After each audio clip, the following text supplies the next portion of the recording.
So for the last year, me and game development have had a sort of weird relationship. What we do here is go back.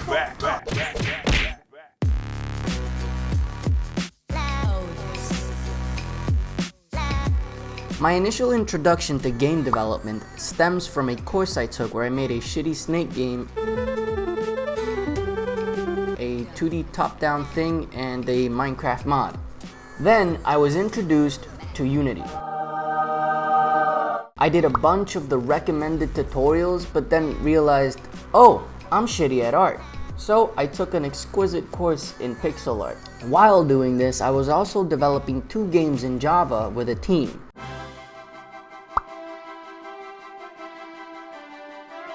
These games we'd later present to a bunch of college students for them to make it better. I went back to Unity and worked on a Temple Run styled game, which never amounted to anything. And later we'll see that this is a recurrent motif of my game development process. Then I saw this dude, and he made me realize I could do a lot of fun stuff, so I tried to do the Noctis Warp Strike. Afterwards, I decided to work on my first permanent project, which was gonna be a resource collecting village game thingy.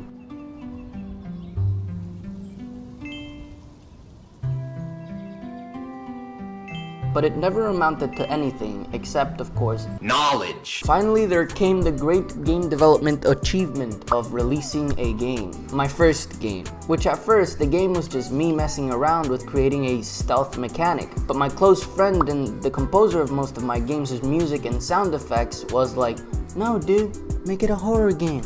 And I was like, okay. So I did that and published it to itch.io. Then I was like, what now? I've done it all, right? That's it. I beat the Ender Dragon, you know? I took down Drago. I sat on the throne. Not really. I realized I was shitty at art, so I made a cute little island and then made a creepy Lovecraftian port. And then made a galaxy, dude. A galaxy. So with this newfound knowledge and strength and stamina that I had, I was like, where do I test all this power? We are hosting a community game jam. So I made a game in 1 week.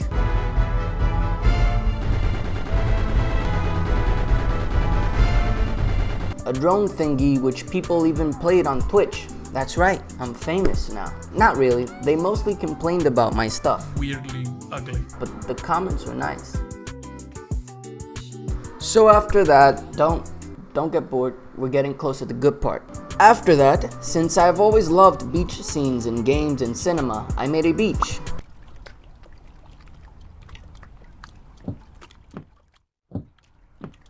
Which meant learning a bit of shaders, which is a grotesque and deviant skill set to try to have. It was dark, man, it was a dark skill. With my lovely beach, I decided to make things float. This is where I realized, oh, math is useful.